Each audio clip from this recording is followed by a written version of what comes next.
talk about the 3 pillars of success.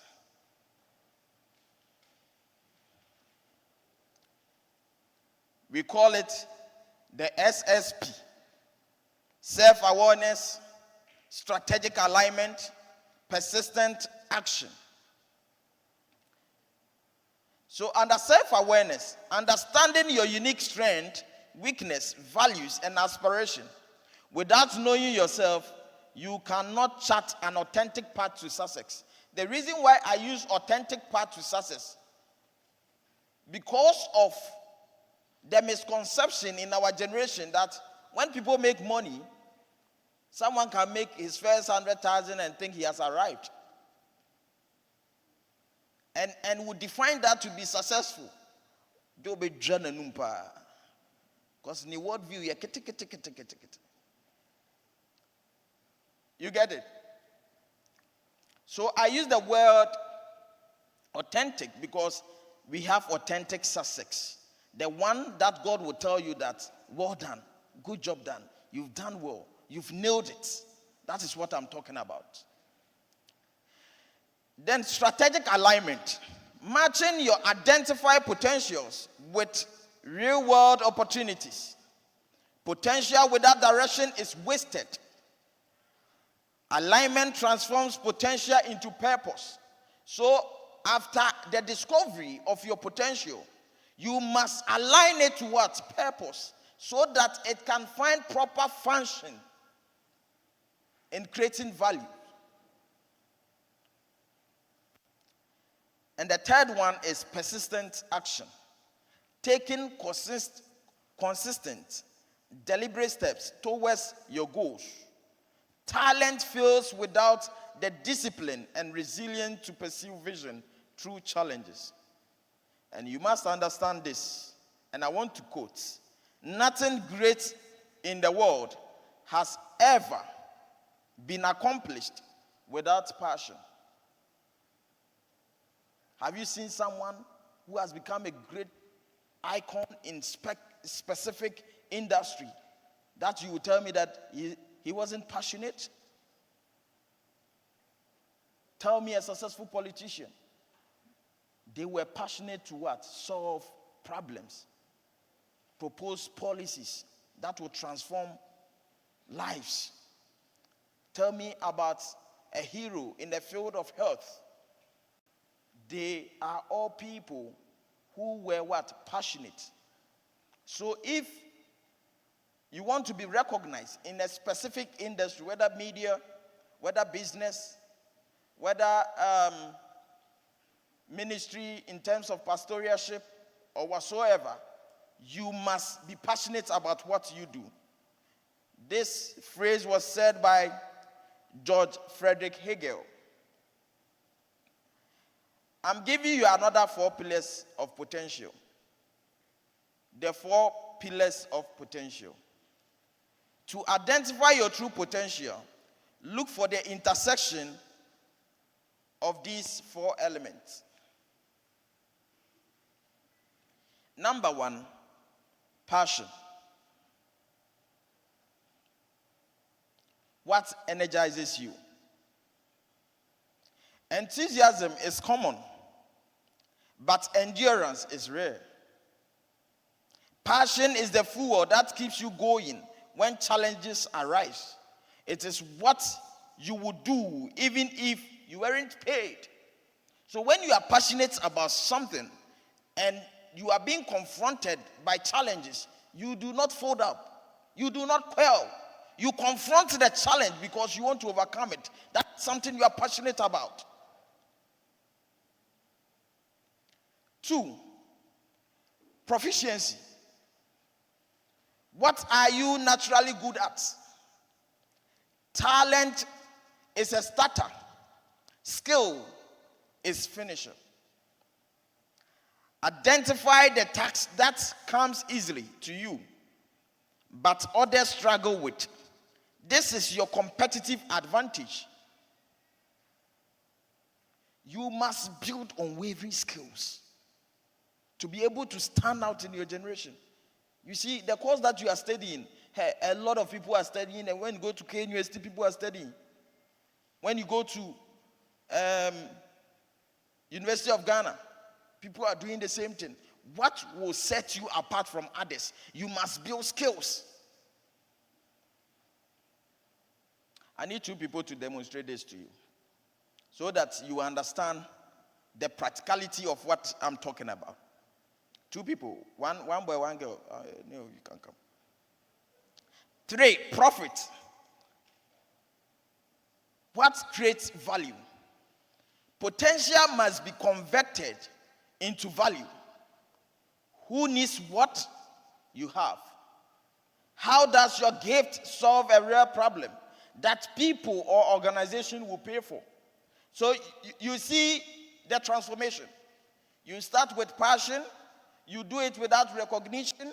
You move to a space where you become an authority in that space. Then you move to a space where what you carry becomes profitable to people. Then finally, purpose. What matters to you? Success without fulfillment is the ultimate failure. Does this path align with your values and contribute to your greater good of your community? Your sweet spot is where your passion meets problem you can solve. Now, let me demonstrate this to you. When I was on campus, I was that busy boy who didn't have time for nonsense. And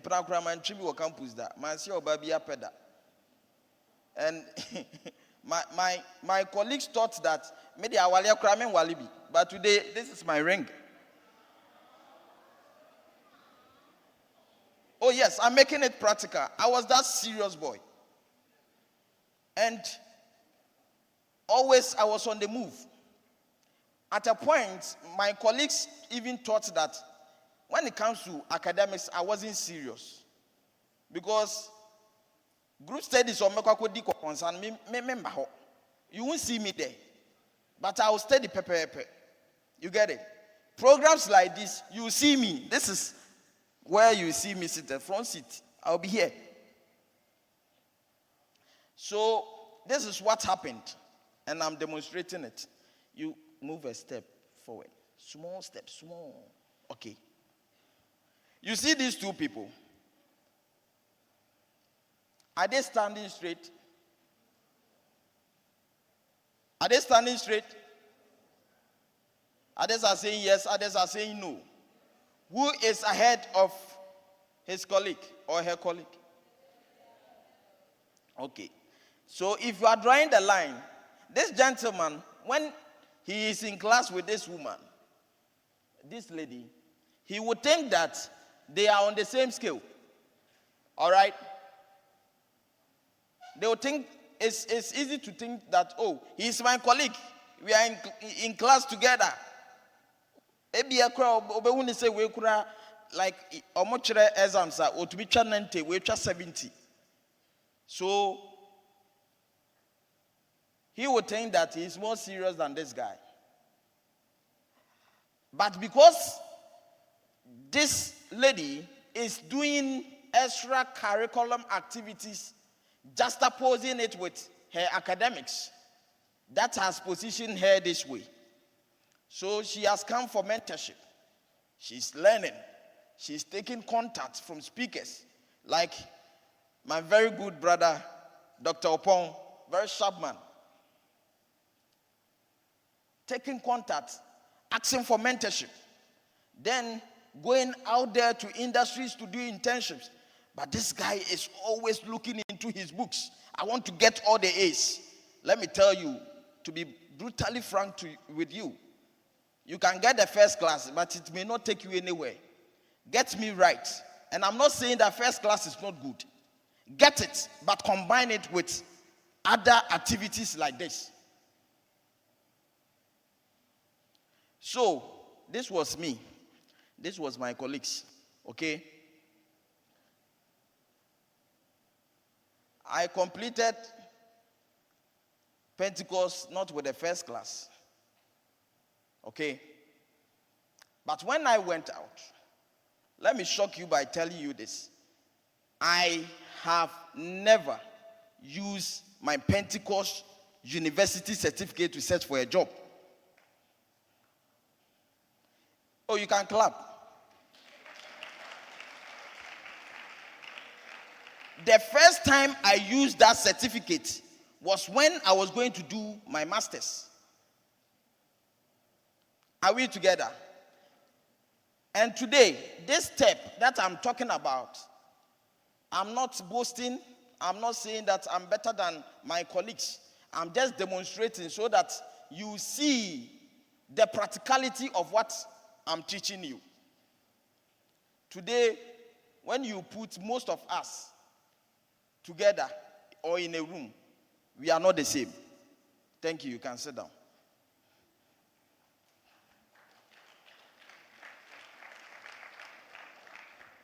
What is the essence of teaching you this? I want you to balance your academic life. I want you to balance it. Others will complete, and like 8 years after, they are still searching for job. They are writing applications upon applications. Meanwhile, if they had identified their potentials whilst they were on campus, do you know that they could have even become a CEO of a company? They would have started small. They would have rebranded their mother's business or something. But because they neglected some of these things on campus, today they are facing the realities of life. So when chaplain is calling you, come for mentorship, you think, say, no one eternal. And you know when eternal, Uba Wambo, no when the baby ejina. Is left with you. On this note, I want to encourage you all to participate in programs like this henceforth. The passion connection from potential to purpose. Identifying your passion is only half the battle. The other half is connecting that potential to something you genuinely care about. Your purpose. When you align your skills with your passion, work transforms from obligation into calling. A true passion that burns within your soul is one that can never be put out. Your passion is the sustainable fuel.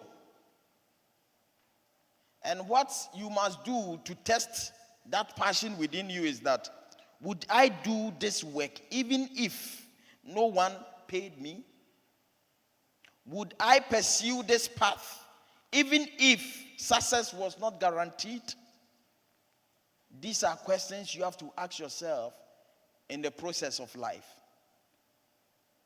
Passion, commitment, excellent impact will lead to what? Deeper passion.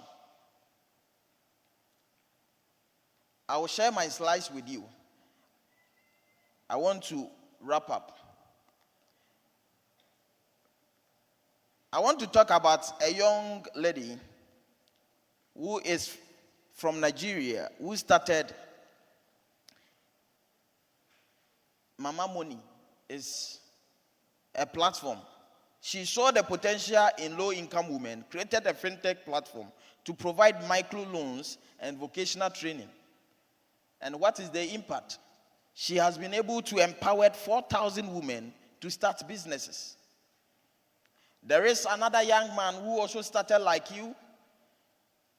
What she identified was a gap in accessible healthcare in rural areas or deprived communities. And he developed rapid diagnostic text kit for underdeserved communities. What is the impact? He has been able to save countless lives during the COVID-19 pandemic and beyond. These people started like you. When I was on campus, By God's grace, I founded Vodec Africa and Prudent Technologies. One is a non-for-profit, and one is an IT firm. Today, through Vodec, we've been able to change the narrative in a lot of people's life.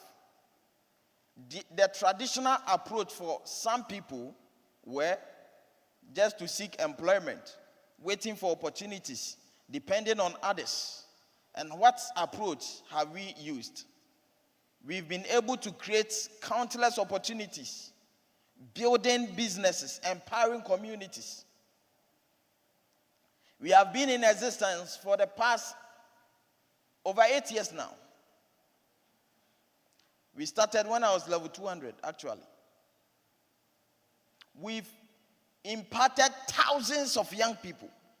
Even this year alone, 2025-2026 Idea Challenge, we are supporting 10 young entrepreneurs with 120,000 Ghana cedis. You won't clap. You are not happy.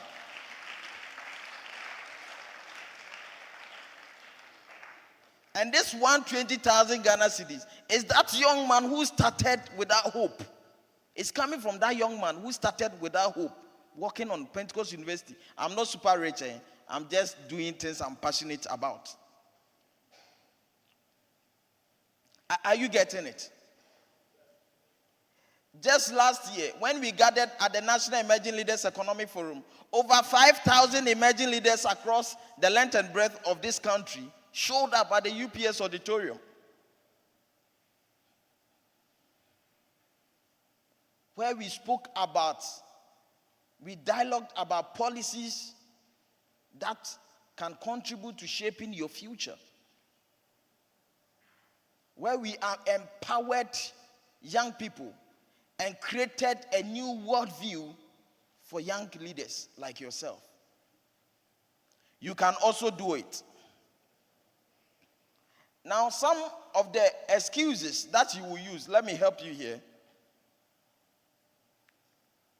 Anytime you are confronted by a constraint or a challenge, understand that it is also a catalyst for you. So some of you will say that limited funding opportunity. When you encounter limited funding, you have the opportunity to create resourcefulness. When you encounter infrastructure gap, you have to also know that it is giving you the opportunity to meet unmet market opportunities. When you encounter regulatory complexities, it gives you the opportunity to be a strategic thinker. When you encounter competition, it also positions you for you to innovate and deliver with what? Excellence. Your life does not get better by chance. It gets better by change. The psychology of success is that you must have a mind shift from I can't to how can I. So when you say that, I don't have the right background, something in you should respond back to it and say that my unique background is my advantage. Yes. When you see me, when you greet me, you feel like, oh, this guy is like you. Charlie, the kind of things I've done in life, you have no idea. I was that young man who used to attend school once in a week. From Monday to Friday, you only encounter me in class once. When I step there Monday, that's all. Tuesday, I'll go to a town called Antukrum. Those of you who have been in Sefi area. Wednesday, I'll go to Kwasu. Thursday, I will stay in Swam and Adieso market. Friday, I'll go to Sefi Akontomra. Friday, I'll go to Sefi Amoya. Trekking. Sunday, quick to church service. That's Sunday school. Because me person me pontem. Na me koton ade. And I was doing this because of a reason, not because I wanted to do so. A circumstance and a position me. Are we together? So whatever you are going through, you have the opportunity to change the narrative. So tell your neighbor, your background is your advantage.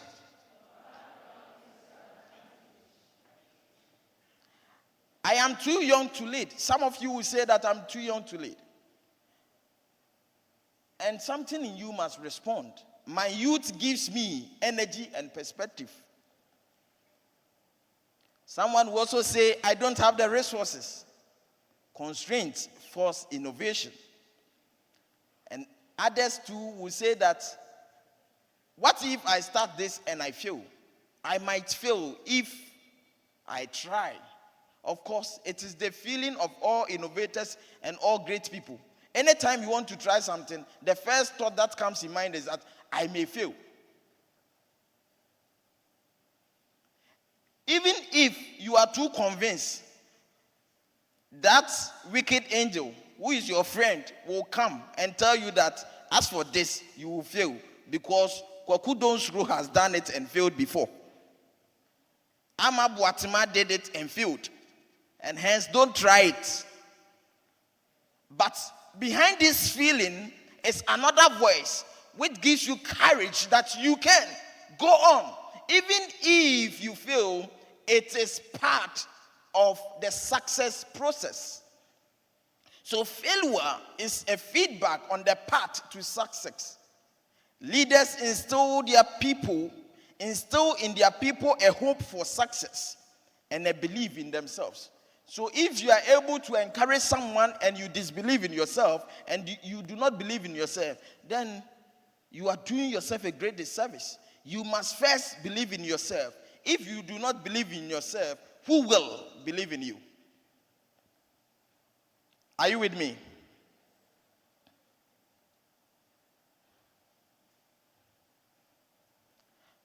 Let me share this with you. I'm skipping a lot of.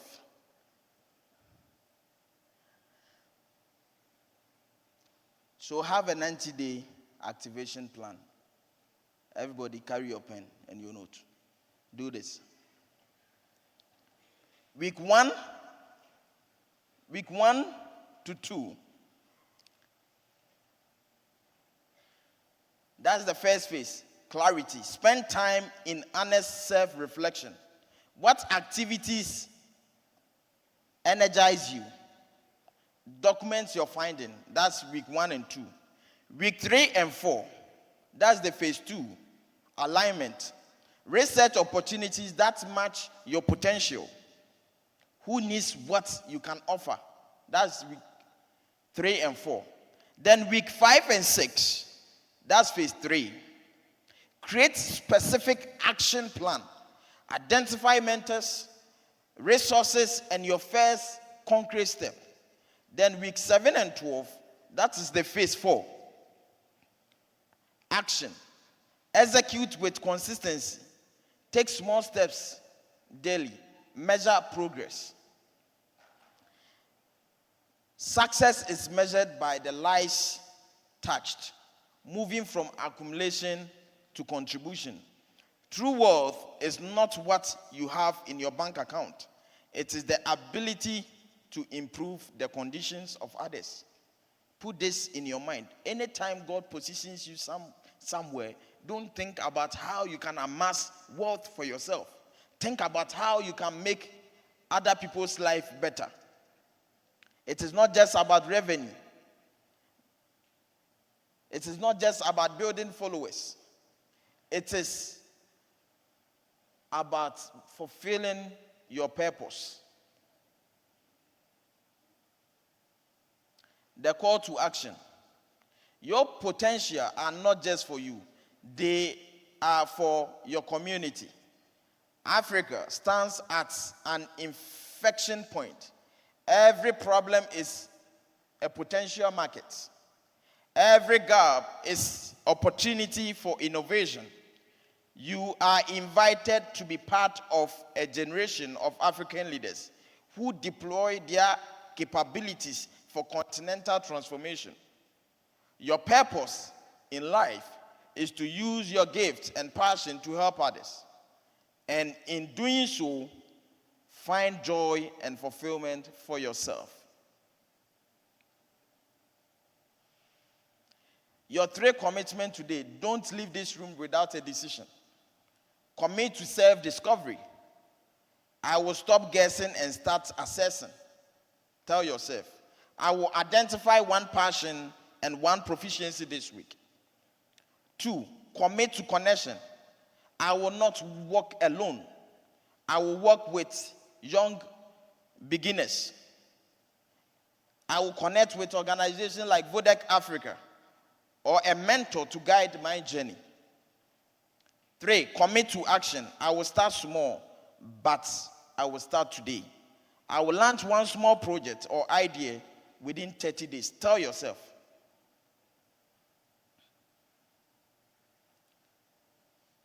The future is not a place we are going to. It is a place we are creating. Let this be at the back of your mind. I wish you all the very best. I pray that the Lord will give you grace and empower your inner man to fulfill that which he has called you to accomplish. May the Lord be with you. Thank you.